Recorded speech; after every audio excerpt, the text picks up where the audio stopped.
सबसे पहले uniform electric field, एक समान विद्युत क्षेत्र।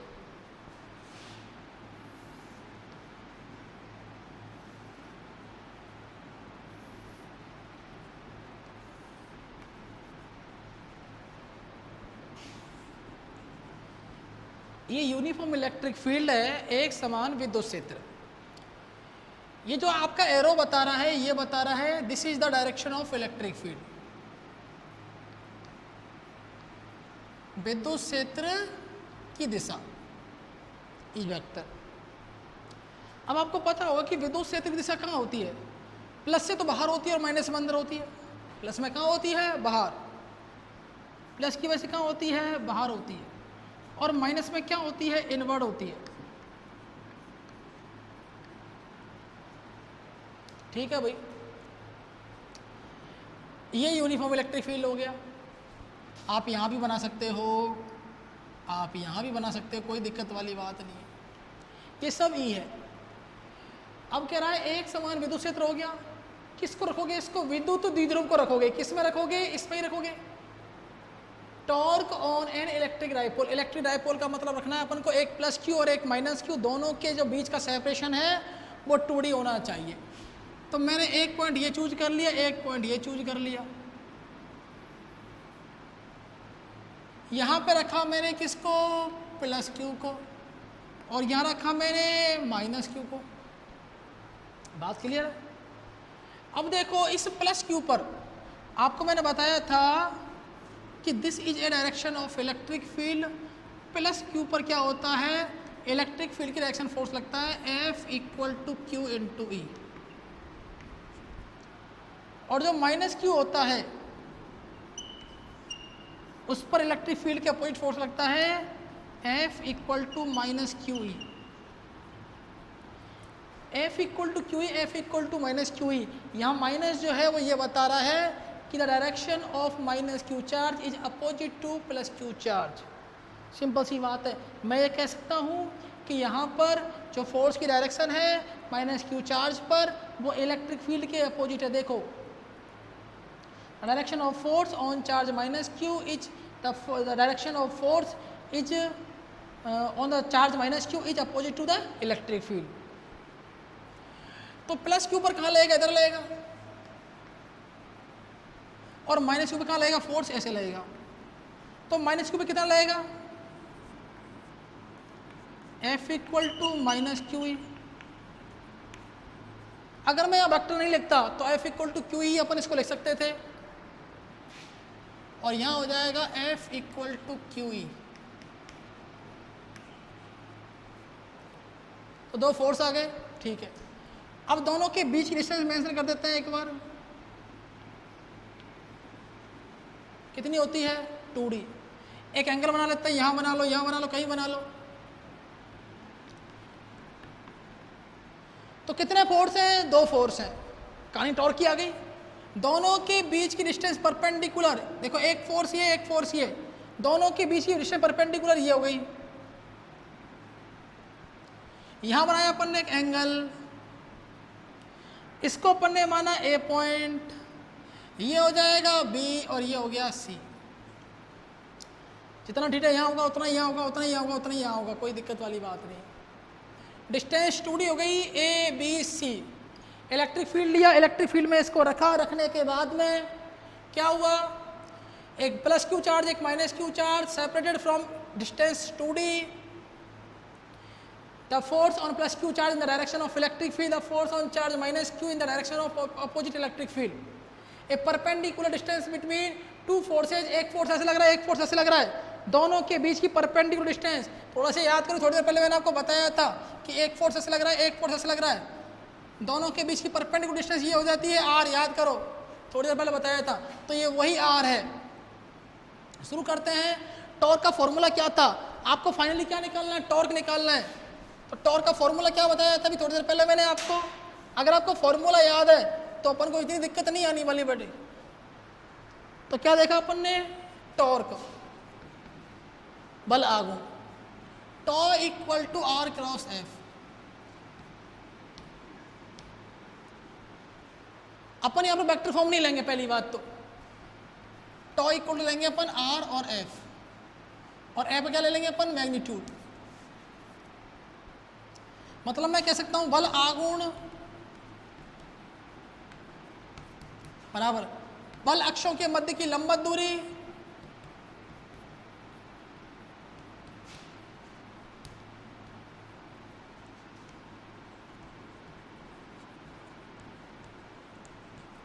गुणा, अब देखो मैंने क्या कहा था, दो बल लगते हैं लेकिन एक बल फिक्स होता है, तो एक बल का परिमाण एक ही ले लें, एक बल का परिमाण torque equal to perpendicular distance between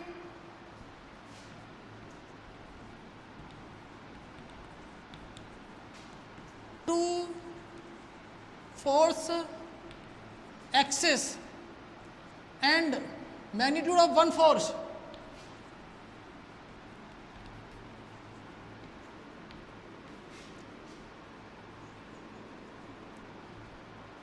तो भाई देखो टॉ परपेंडिकुलर डिस्टेंस कितनी है 20c, एक फोर्स कितना है F इक्वल टू, अगर इसका मैग्नीट्यूड निकालूं तो हो जाएगा F equal to Q E, और इसका भी मैग्नीट्यूड कितना हो जाएगा F equal to Q E. तो मैग्नीट्यूड लेना है अपन को। अब बात आती है BC कहाँ से आएगा, बिल्कुल BC निकलेगा, क्यों निकलेगा, ये देखो ये BC रहा, BC फाइंड करना है, ये थीटा है, सामने वाला हो जाएगा लंब, ये हो जाएगा आधार, ये हो जाएगा कर्ण, इंग्लिश में बोलना है तो ये हो जाएगा बेस, ये हो जाएगा परपेंडिकुलर, ये हो जाएगा हाइपोटेनियस। तो देखो अगर आपको निकालना है कहीं से BC लंब निकालना है तो साइन लेंगे, साइन में नहीं आएगा, साइन में ऊपर आता है हमारे पास में, यस साइन ही आएगा, लंब बटे कर्ण, परपेंडिकुलर अपॉन हाइपोटेनियस, बिल्कुल वही आएगा। कॉस ले लेंगे, कॉस में क्या आता है बेस आता है, बेस नहीं आएगा। ध्यान रखें sine theta cos theta tan theta, sine में होता है परपेंडिकुलर अपॉन हाइपोटेनियस, ठीक है ना, अपन कह सकते हैं लंब बटे कर्ण, ठीक है। तो लंब ऊपर आ रहा है, कर्ण नीचे आ रहा है, परपेंडिकुलर ऊपर आ रहा है, हाइपोटेनियस नीचे आ रहा है, इसका मतलब अपन परपेंडिकुलर तो निकालना है, तो साइन ले सकते हैं। एच पता है अपन को, एच कितना है देखो 2d, तो BC निकालना है sine theta, theta sine theta क्या होता है BC perpendicular upon hypotenuse, hypotenuse कितना है AB, तो BC कितना हो जाएगा AB sine theta, that means BC equal to AB कितना है 2d, AB कितना है 2d, और यहाँ से आ जाएगा ये साइन थीटा, BC को उठा के यहाँ रख दो, tau equal to 2d sine theta into Q E. देखो 2d इंटू क्यू कितना होता है P, अरे पढ़ाया था मैंने यार, भूल गए क्या, तो टॉ इक्वल टू ये हो जाएगा P, यहाँ से आ जाएगा E, ये बना साइन थीटा। अब हमको पता है कि जो टॉ है वो वेक्टर फॉर्म में है, वेक्टर होता है, तो साइन थीटा आया जब दो वेक्टर के बीच में P वेक्टर है E वेक्टर है, दोनों के बीच में क्या आता है थीटा कितना आ जाए साइन आ जाए, कॉस आता तो ये स्क्वायर हो जाता, पर कॉस की कोई कंडीशन नहीं है यहाँ पर, तो इसको लिख सकते हैं अपन tau equal to P cross E।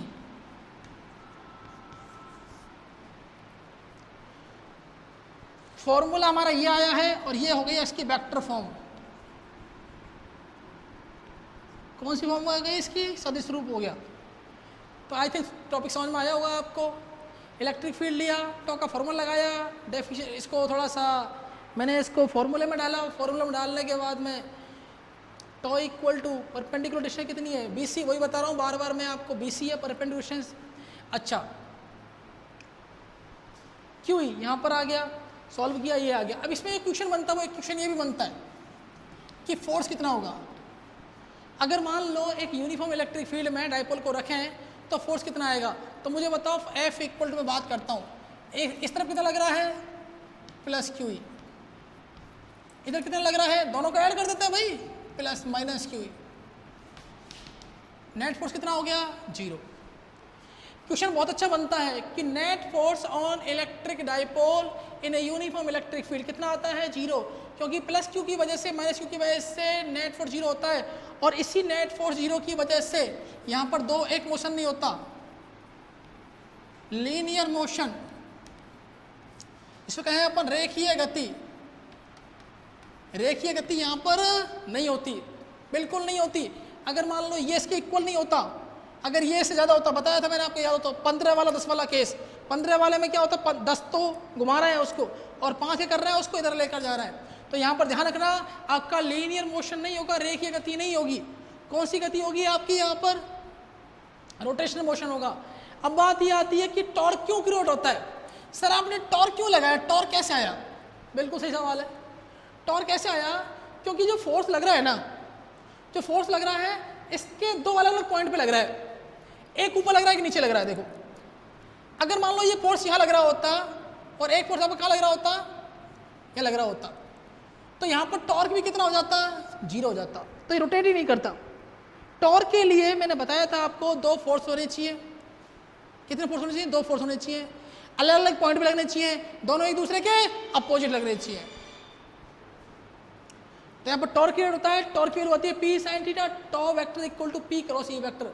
यहाँ पर F कितना हो जाता है, 0। इस F 0 होने की वजह से यहाँ पर लीनियर मोशन, रेखीय गति, ट्रांसलेटरी मोशन, स्थानांतरीय गति 0 हो जाती है। बट यहाँ पर टॉर्क क्रिएट होता है किसकी वजह से, गुणन गति की वजह से, रोटेशनल मोशन की वजह से होता है। और आपको पता लग गया वो रोटेशनल मोशन क्यों हुआ, क्योंकि रोटेशनल मोशन होने के लिए किसका होना जरूरी है, दो फोर्स का, एक ऐसे और एक ऐसे लग रहा है, दोनों अलग अलग पॉइंट पे लग रहे हैं।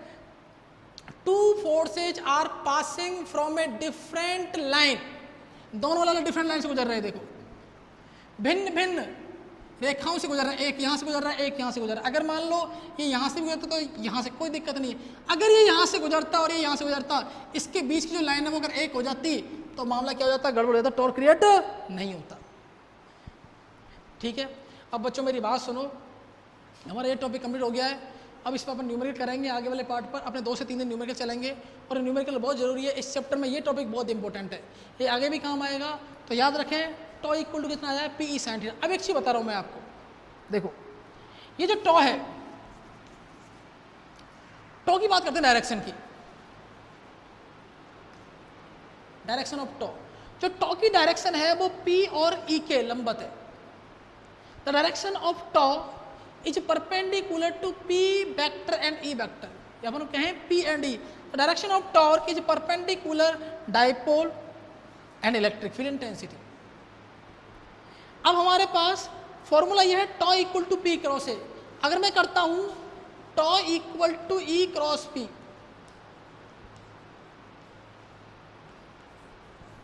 बच्चे कई बार मेरे से आस्क करते हैं क्वेश्चन कि sir tau equal to P cross E, tau equal to E cross P में क्या डिफरेंस है। मैं बताता हूं आपको, एक मिनट ध्यान देना। टॉर्क, अब मैं आपको जो बताने जा रहा हूं बहुत इंपॉर्टेंट कंसेप्ट है, नीट के लिए, जेई के लिए बहुत इंपॉर्टेंट काम आता है। तो देखो थोड़ा सा मैं इसको एक बार क्लियर कर देता हूं हल्का सा।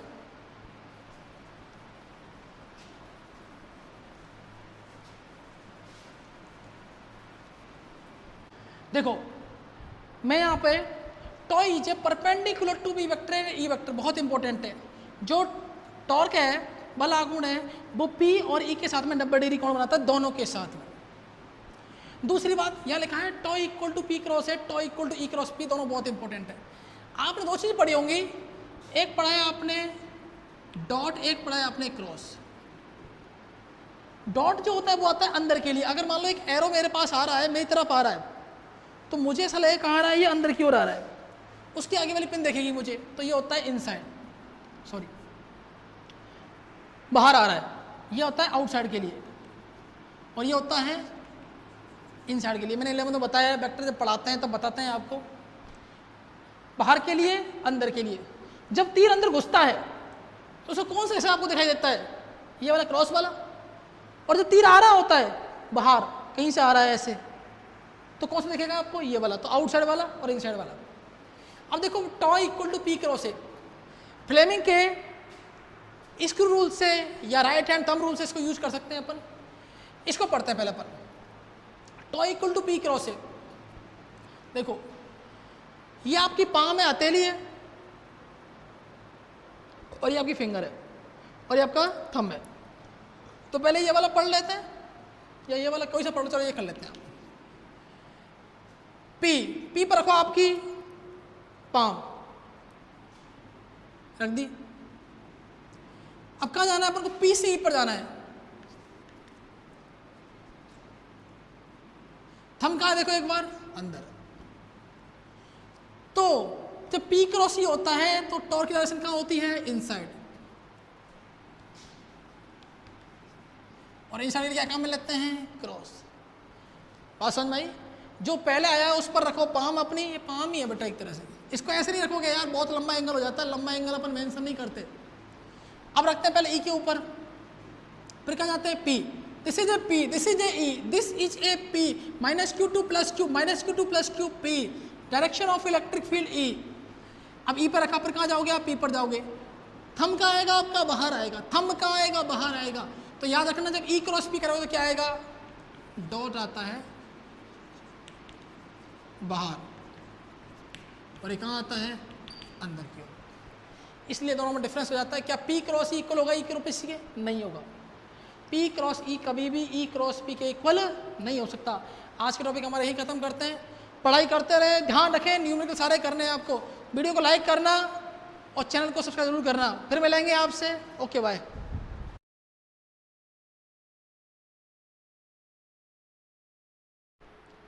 हेलो स्टूडेंट्स, एक बार फिर से आपका इस फिजिक्स की क्लास में मैं ब्रजेश यादव वेलकम करता हूँ। तो आज का हमारा जो टॉपिक है वो कल से ही रिलेटेड है, जो अपन ने कल बात की थी टॉर्क की। Torque in uniform electric field at a electric dipole. तो कल हमारा एक फॉर्मूला आया था, tau equal to P E sine theta. इस ये जो थीटा है, theta is an angle between, ये जो थीटा एंगल है वो किस किस के बीच का एंगल है? पी और ई के बीच का, between P and E. Theta P व ई के मध्य का कोण है। ये बात हमें याद रखनी है, भूलना नहीं है इस बात को। कई बार बच्चे भूल जाते हैं थीटा किस किस के बीच का कोण है। थीटा पी और ई के मध्य का कोण है। अब इसको अपन दो भागों में तोड़ते हैं एक बार। जैसे कि मैंने कल आपको बताया था, tau equal to P cross E vector, और एक हो जाएगा हमारा tau equal to E vector cross P vector. अब ये ई क्रॉस पी और पी क्रॉस ई के बारे में वापस देख लेते हैं। होता क्या है कि जैसे कि हमने देखा कि ये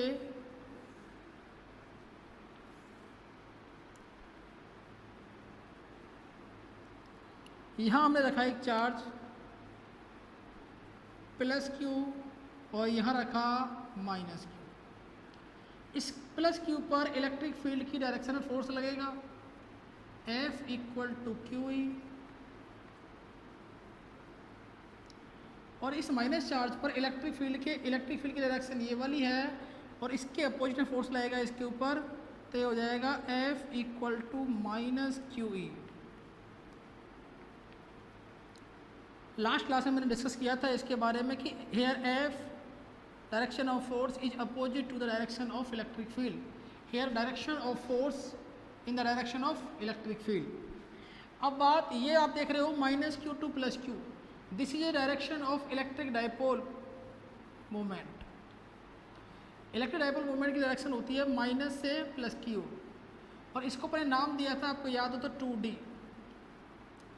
तो अपन कह सकते हैं दिस इज ए पी और दिस इज ए ई, ये पी और ये ई। तो अब देखो इसके बारे में वापस बात करते हैं अपन एक बात जानते हैं, एक होता है एंटी क्लॉकवाइज, एक होता है क्लॉकवाइज। देखो अगर कोई एरो होता है, एरो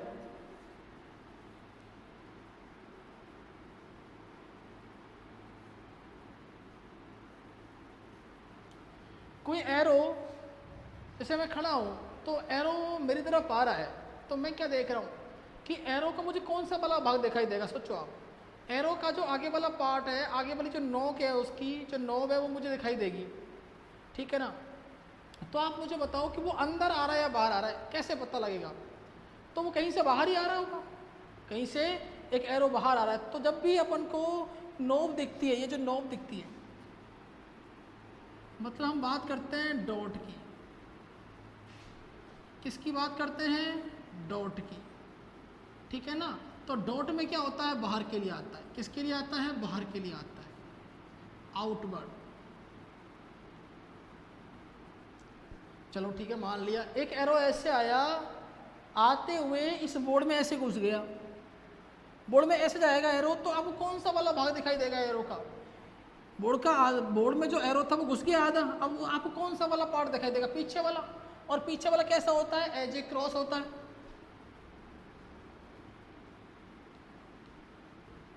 क्या होता है पीछे वाला? As a cross. अब जब क्रॉस होता है तो क्रॉस में हमें क्या पता लगता है? आपको एक चीज ध्यान रखनी है कि बाहर के लिए क्या काम में लेते हैं? डॉट, समझ में आया कैसे? और क्रॉस कहाँ के लिए लेते हैं? अंदर के लिए।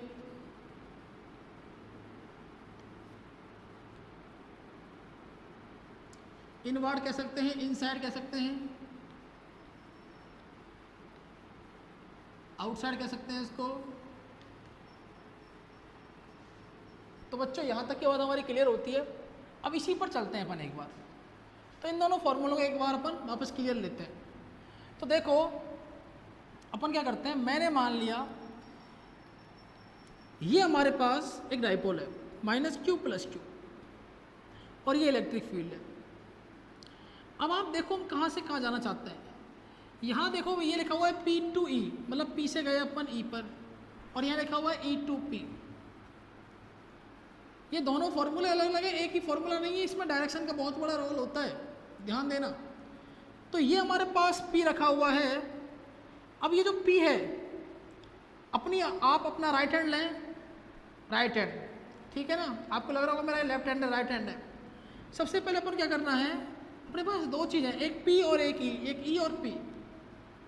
तो फर्स्ट ऑफ ऑल ये होती है हमारी पाम, इसको हथेली बोलते हैं, और ये होती है फिंगर, टर्निंग फिंगर बोलते हैं, राउंडिंग फिंगर बोल देते हैं, उंगलियां।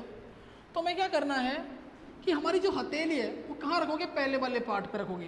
पहला कौन सा आ रहा है? पहले क्या आ रहा है? यहाँ पर P आ रहा है, तो मैंने इसको ऐसे रखा। तुम इसको ऐसे घुमाएंगे तो बहुत लंबा एंगल हो जाएगा, देखो घूम के वापस E के साथ में देखो एंगल बहुत बड़ा हो जाएगा। ये एंगल बन रहा है ना, this is A theta in between E and P। तो इस हथेली को ऐसे रखें आप एक बार, ठीक है, रखा है मैंने ये। अच्छा हम P पर हैं, हम कहाँ जाएंगे? देखो E पर जाएंगे, ठीक है।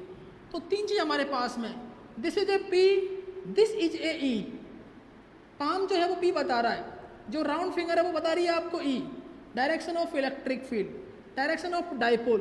अब देखो तीसरा वाला जो है वो थंब आपको दिख रहा है, थंब कहाँ जा रहा है आपका? इनसाइड जा रहा है, देखो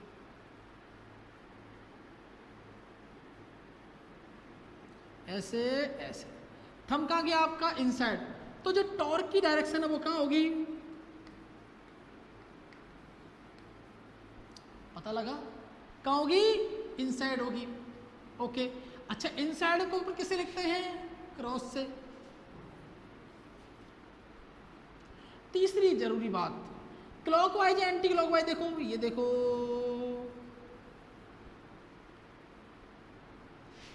ऐसे क्या होता है बच्चों?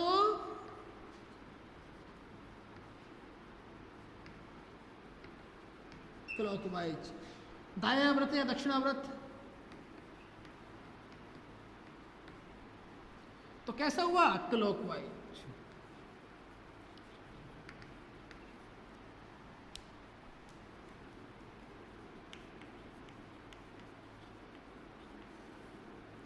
अब इसकी बात कर लेते हैं।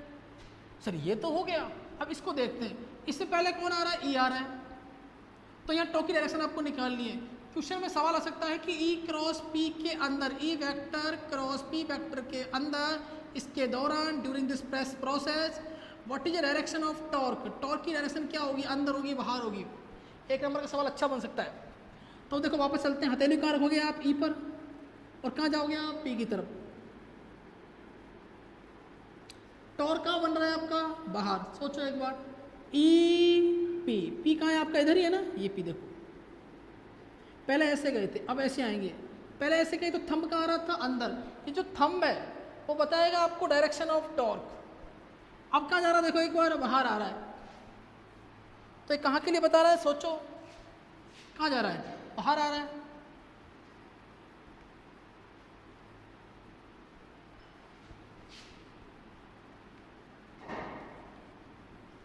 आउटवर्ड, बाहर के लिए, ठीक है। अच्छा मुझे बताओ क्लॉकवाइज एंटी क्लॉकवाइज है, जब पहले वाला क्लॉकवाइज था तो ये कैसा रहेगा, एंटी क्लॉकवाइज।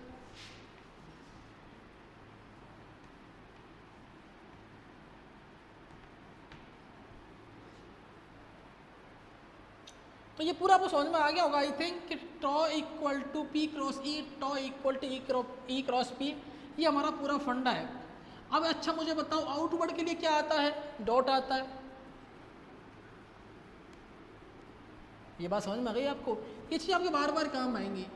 अब देखो जो टॉ है वो ई और पी के परपेंडिकुलर है, कैसे देखो अपन इसको कैसे समझते हैं, ये अगर ई है और ये पी है तो ये क्या हो जाएगा, टॉ, ये क्या हो जाएगा, tau. This is a perpendicular to each other, this is a perpendicular to P and E, okay. अभी देखो ये ऐसे है, अब ये कहाँ चला जाएगा, नीचे, अभी ऊपर था अभी कहाँ चला जाएगा, नीचे। अब ये देखो ये कैसा है, क्लॉकवाइज, और ये कैसा हो जाएगा, एंटी क्लॉकवाइज। आप खुद एक्सपेरिमेंट करें तब आपको अच्छी तरह से फीलिंग आएगी और तब आपको अच्छी तरह से क्लियर होगा। अब इसके कुछ पार्ट पढ़ते हैं जो बहुत इंपॉर्टेंट है। मैंने आपको बताया था कि tau is perpendicular to E vector and P vector, और थीटा किसके बीच का एंगल है, बताया था मैंने आपको, थीटा किसके बीच का एंगल है, पी वेक्टर और ई वेक्टर के बीच का एंगल है। अब इसके कुछ स्पेशल केस पढ़ते हैं अपन, जो हमारे लिए समझना बहुत जरूरी है, आगे वाले टॉपिकों में काम आएंगे। तो स्पेशल केस क्या है मैं आपको बताता हूँ।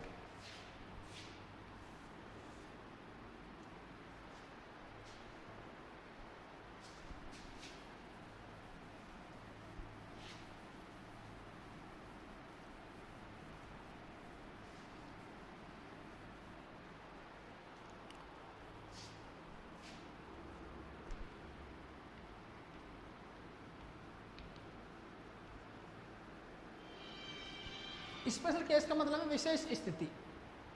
तो सबसे पहले जो अपन केस पढ़ते हैं वो पहला केस पढ़ते हैं अपन, मैं ये मान लेता हूं कि ये P है और ये E है। अगर मान लो इस P की डायरेक्शन ऐसे हो जाए तो भाई अपन सोचते हैं एक बार बात को कि देखो ये अपने पास, एक मिनट,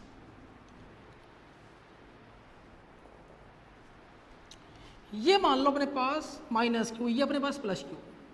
इस प्लस क्यू पर फोर्स क्या लग रहा है बताएं आप मुझे, ऐसे लग रहा है, माइनस क्यू पे क्या लग रहा है, ऐसे लग रहा है। अब देखो क्या होगा,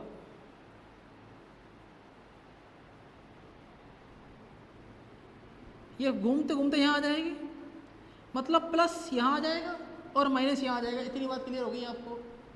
अगर इस पर फोर्स लग रहा है इन the direction of electric field, in the direction of opposite in the direction of electric field, तो ये घूमते हुए ऐसे आ जाएगी, ऐसे आ जाएगा, मतलब यहाँ आएगा प्लस, यहाँ आएगा माइनस। क्लियर सी बात है। ये जो थीटा बन रहा था धीरे धीरे थीटा कम होता जाएगा, कम होता जाएगा, कम हो जाएगा, कम हो जाएगा, कम हो जाएगा, और लास्ट में आकर जो पी की डायरेक्शन वो ई की डायरेक्शन में हो जाएगी। क्या मेरी बात क्लियर हुई आपको? तो जो बनने वाला एंगल है वो कितना हो जाएगा, 0 डिग्री हो जाएगा। उसके बारे में अपन बात करते हैं एक बार।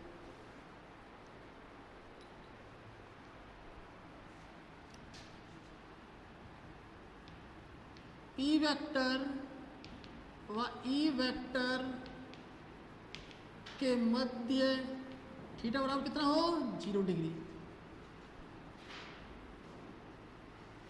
Angle between P vector and E vector is 0। Angle between P vector and E vector is 0 degree. या कह सकते हैं P vector and E vector are parallel. कैसे हो जाएंगे दोनों, समांतर हो जाएंगे।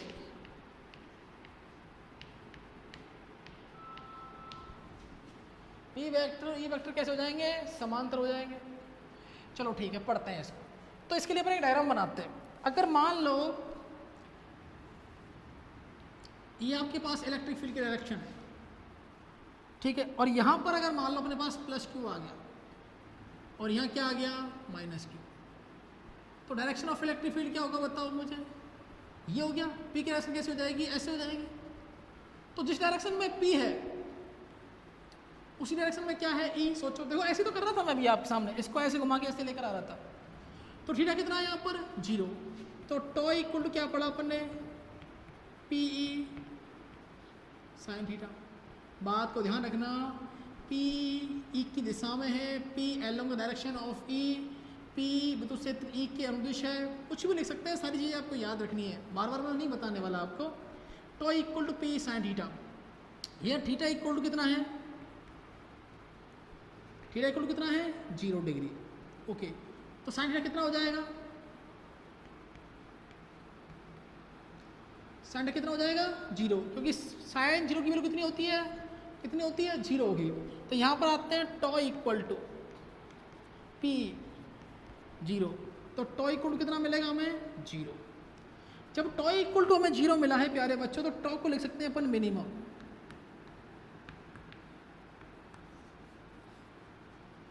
तो क्या लिख सकते हैं अपन, मिनिमम। ये पहला केस आपके समझ में आ गया। अब इससे इंपॉर्टेंट दूसरा वाला केस है। इस केस में आपको एक महत्वपूर्ण बात ये याद रखनी है, वेरी वेरी इंपॉर्टेंट बात है, कि ये जो प्लस क्यू है ये इधर ही आना चाहता था। It's want to that condition, ये इस कंडीशन को पसंद करता है। जैसे आप किसी को पसंद करते हो ना, तो किसी के मना करने से मानते हो क्या, नहीं मानते, कोई नहीं मानता यार। तो ये जो प्लस क्यू है ये कहाँ रहना चाहता है, आप मुझे बताओ। प्लस क्यू कहाँ रहता है, इलेक्ट्रिक फील्ड प्लस क्यू से इलेक्ट्रिक फील्ड कहाँ रहता है, बाहर होता है, बाहर है। और माइनस क्यू में कहाँ होता है, अंदर होता है। देखो अगर ये माइनस क्यू है, इसके अपोजिट अगर ऐसे चलते हैं, इसमें कहाँ होगा, अंदर होगा। प्लस क्यू की वजह से कहाँ जा रहा है, बाहर जा रहा है। इस माइनस क्यू में कहाँ आएगा, अपोजिट में आएगा, अंदर आएगा, इधर की साइड आएगा। अब ये जो कंडीशन है इसको बोलते हैं स्टेबल।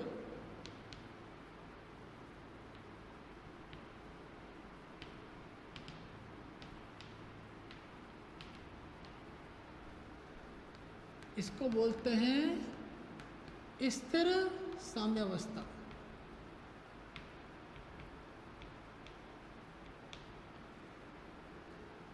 कि यहाँ के रोकन यहाँ रहना ही पसंद करता है, सिंपल सी बात है। बात समझ में आ गई। अगर मान लो इसको मैं ऐसे करता हूँ, वापस घुमा के वापस यहाँ आ जाएगा। क्लियर जी, ओके। अब इसका केस नंबर सेकंड पढ़ते हैं।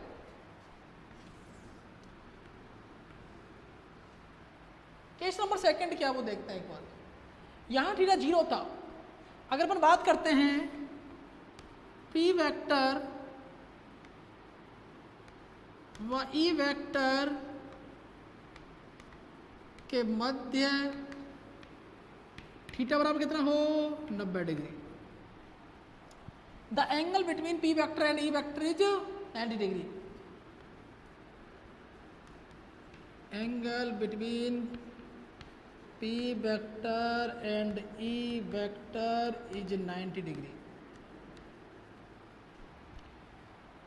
डायग्राम बड़ा आसान है। ये इलेक्ट्रिक फील्ड बनाया, विद्युत क्षेत्र,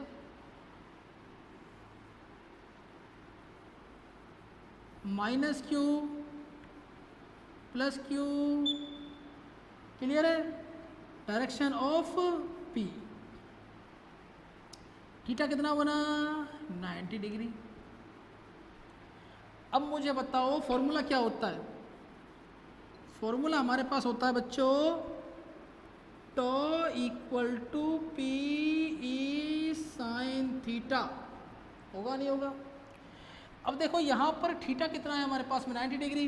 तो मैंने कहा थीटा इक्वल टू 90 डिग्री और साइन 90 कितना हो जाएगा हमारे पास, 1 हो जाएगा प्लस का। इसकी वैल्यू यहाँ उठा के रख दो, यहाँ पर लिखते हैं यहाँ पर साइन थीटा, तो इसकी वैल्यू रखोगे तो टॉ इक्वल टू कितना आ जाएगा, पी ई। या 1 आएगा, 1 का पी से मल्टीप्लाई करेंगे तो पी आ जाएगा। तो यहाँ टॉ इक्वल टू पी आया है, टॉ इक्वल टू पी आया है, मतलब इसको लिख सकते हैं अपन टॉ मैक्सिमम इक्वल टू पीई। यहां से जो टॉ की वैल्यू आपको अधिकतम मिलेगी वो कितनी मिलेगी, पीई मिलेगी।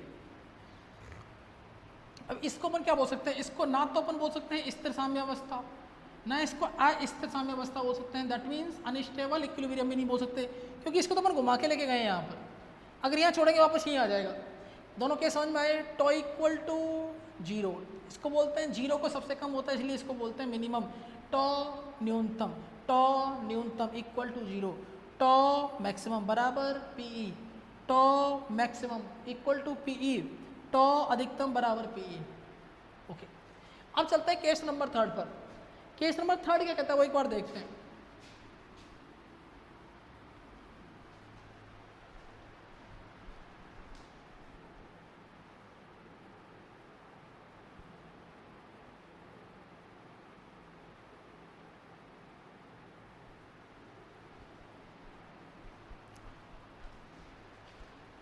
केस नंबर 3 क्या कहता है कि ये डायरेक्शन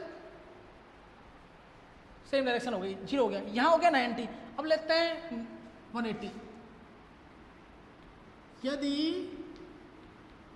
ई वेक्टर और पी वेक्टर के मध्य थीटा बराबर कितना हो बेटा, 180 डिग्री हो, angle between E vector and P vector is 180 degree. Clear है, 180 डिग्री हो जाएगा एंगल। तो जब एंगल E और P के बीच का 180 डिग्री हो जाता है तब इसका डायग्राम बनाते हैं एक बार अपन। तो देखो ये वो इलेक्ट्रिक फील्ड 0 के लिए, 90 के लिए और 180 के लिए। तो 180 के लिए डायरेक्शन ऑफ पी ऐसे होगा, पी के लिए पी की डायरेक्शन क्या होती है, -2 प्लस,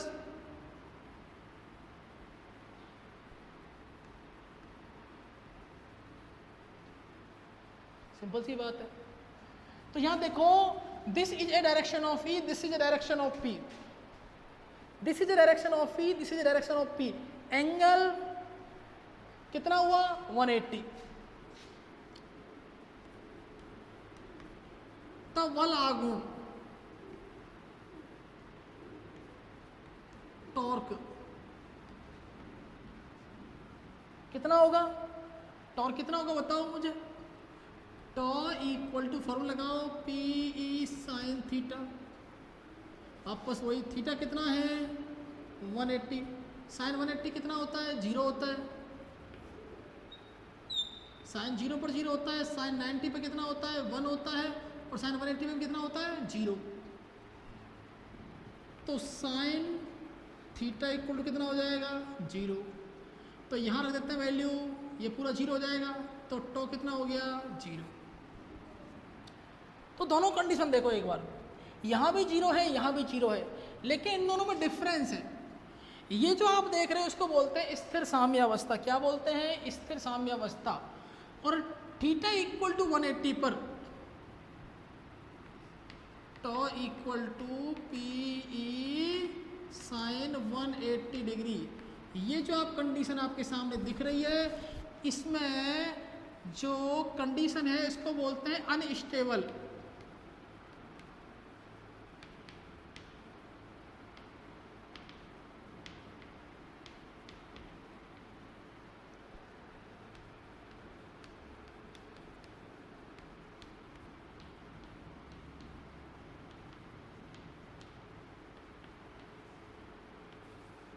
क्या बोलते हैं इसको, स्थिर साम्यावस्था, अनस्टेबल इक्विलिब्रियम। अच्छा एक चीज और देखें, इसको क्यों बोलते हैं सोचो आप, क्योंकि क्या प्लस यहाँ रहेगा, क्या नहीं रहेगा, क्या माइनस यहाँ रहेगा, क्या नहीं रहेगा। ये प्लस को यहाँ छोड़ दिया मैंने, देखो पहले प्लस यहाँ पर था, इस वाले केस में यहीं पर था, ठीक है, यही रहना पसंद करता है, मैंने बताया था।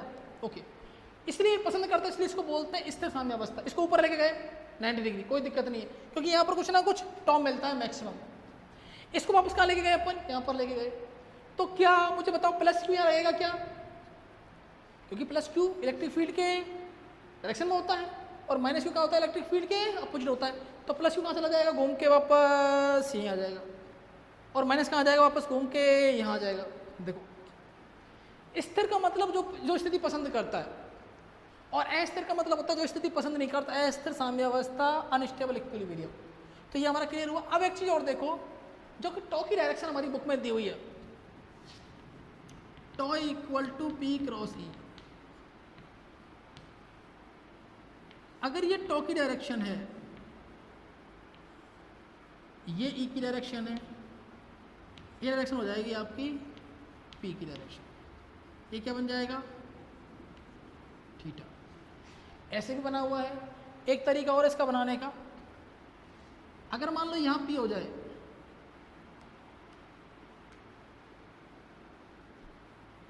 अगर मान लो सॉरी यहां टॉर्क बनाओ, तो किसी डायरेक्शन हो जाएगी, ये वाली पी की हो जाएगी, और ये किसकी हो जाएगी, ई की हो जाएगी। वापस वही कहानी हमारी स्टार्ट हो जाएगी। इसको एक बार देख लें आराम से, कोई दिक्कत हो तो आप मेरे से पूछ सकते हो, ठीक है। अब कुछ नेक्स्ट टॉपिक है वो शुरू करते हैं अपन एक बार।